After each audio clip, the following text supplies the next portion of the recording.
आनंद sir, अ, मैं एक question पूछना चाहूँगा आपसे।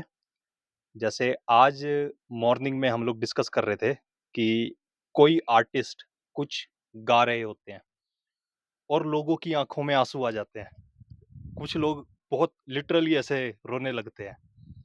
तो ऐसे पे एक इंग्लिश ऑथर ने लिखा है शायद, our sweetest songs are those of saddest thought. तो क्या इस स्टेटमेंट का कुछ रिलेशन इस मोमेंट से भी है जो हम सुबह डिस्कस कर रहे थे? तो मैं वैसे तो ये उदास गाने सुनता नहीं हूँ, लेकिन आज सुबह क्या हुआ कि अचानक एक कोई नई सिंगर है और ये वो अचानक लग गया और उसकी आवाज़ बहुत कमाल की, तो मैंने कहा ये सुन लेते हैं। तो ये गाना आवाज़ दे कहाँ है, दुनिया मेरी जहाँ है, ये शायद नूरजहाँ ने गाया होगा किसी ज़माने में, 50s-60s का सॉन्ग होगा और इतना प्यारा उसने गाया और मेरी आँखों में आँसू आ गए। उसको सुनते-सुनते।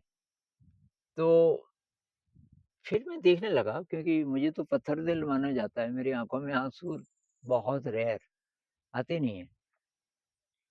और फिर मुझे याद आया कि बहुत सारी फ़िल्मों में मैं बहुत रोया करता था, अभी भी हो सकता है।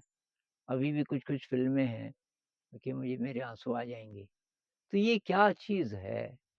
और ये ज़्यादातर आँसू ऐसे वाले गानों में आते हैं, जिसमें सेपरेशन है, कुछ खो गया है, आवाज़ दे कहाँ है। और ये गाना जब मैं सुन रहा था, तो ये सारी चीज़ें दिमाग में आ रही थी कि अचानक सुंदरता जैसे ब्लूम करती है और फिर विदर कर जाती है, सब खत्म हो जाता है। ये जो फ़िल्मी हीरो-हीरोइन्स हैं और जवानी के समय में कितने अच्छे होते हैं, क्या-क्या एक्टिंग कर देते हैं, फिर बूढ़े हो जाते हैं, कई मर भी गए अभी। तो जो बहुत बुढ़ापे में उनको देखो, यकीन नहीं आता कि ये वही थे। तो ये जीवन में जो सुंदरता के क्षण हैं, बहुत कम आते हैं। तो ये चीज़ बहुत लोगों को उदास कर देती है कि जीवन कैसा भी है, एक दिन तो खत्म होना है।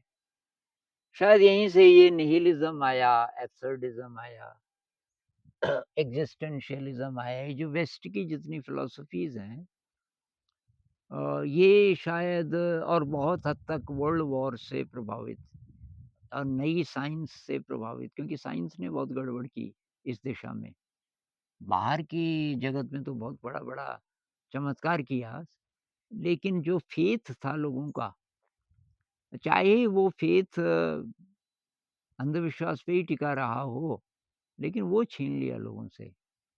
और अब इसमें फिर केवल वो बचेंगे जो बहुत सच्चे साधक होंगे, बाकी इस चपेट में आ ही जाते हैं।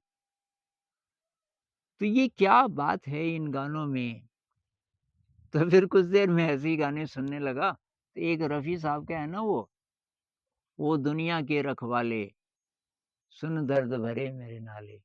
तो एक रफ़ी साहब ने इंग्लैंड में गाया था, तो उसमें ये वाली जो कड़ी है, महल उदास और गलियाँ सूनी, चुप-चुप हैं दीवारें, ये उन्होंने बहुत लंबा करके गाया।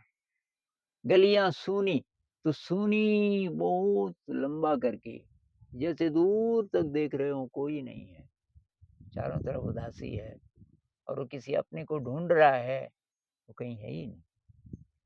तो ये प्रेम होता है, फिर बिछुड़ जाते हैं, कोई भी प्रेमी हो, चाहे प्रेम विवाह भी हो पर प्रेम खत्म हो जाता है। तो ये क्या इन गानों में ऐसा जादू क्या है कि हम भावुक हो जाते हैं, हमारे आँसू आ जाते हैं? तो मेरे ख़्याल से ये असली सेपरेशन की तार को छू देते हैं हमारे अंदर। हम परमात्मा से अलग हैं। तो ये जब प्रेम के गाने हैं और सूफ़ी लोगों की यही अप्रोच है। सूफ़ी संत जब अपनी बात बोलना चाहते हैं, इबादत की, भक्ति की बात बोलना चाहते हैं, तो प्रेम के गानों से बोलते हैं। मैनू एक पल चैन न आवे, सजना तेरे बिना। तो ये सजना एक ये सांसारिक सजना की बात नहीं कर रहे।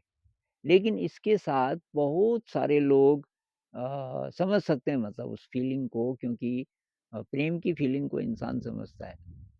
अ, आपको किसी न किसी रूप में, किसी न किसी से तो प्रेम हुआ ही होगा। तो वो एक झलक देता है, जो असली लव है, वो एक झलक देता है परमात्मा के प्रेम का। और सूफ़ी लोग कहते हैं कि अगर आपको किसी से प्रेम हुआ और वो ज़्यादा देर तो टिकेगा नहीं, फिर आप बिछड़ोगे, लेकिन वो जो प्रेम की फीलिंग है, वो आपको वैराग्य दे सकती है। आपको पता चल सकता है कि ये जो फीलिंग है, इसका असली सोर्स परमात्मा है और शायद परमात्मा से हम अलग हैं, इसलिए ये आँसू आते हैं। इसलिए मन उदास हो जाता है। मन उदास इसलिए नहीं होता कि कल मर जाएँगे और जवानी रहना था और फूल खिला ही रहे, ये नहीं।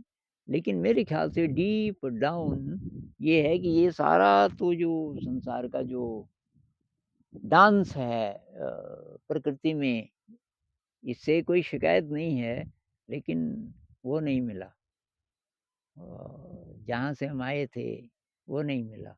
तो ये जो परमात्मा की झलक है, वो जब तक हमें नहीं मिलती, तो तब तक ये सेपरेशन की फीलिंग हमें आती रहेगी। शायद ऐसा कुछ।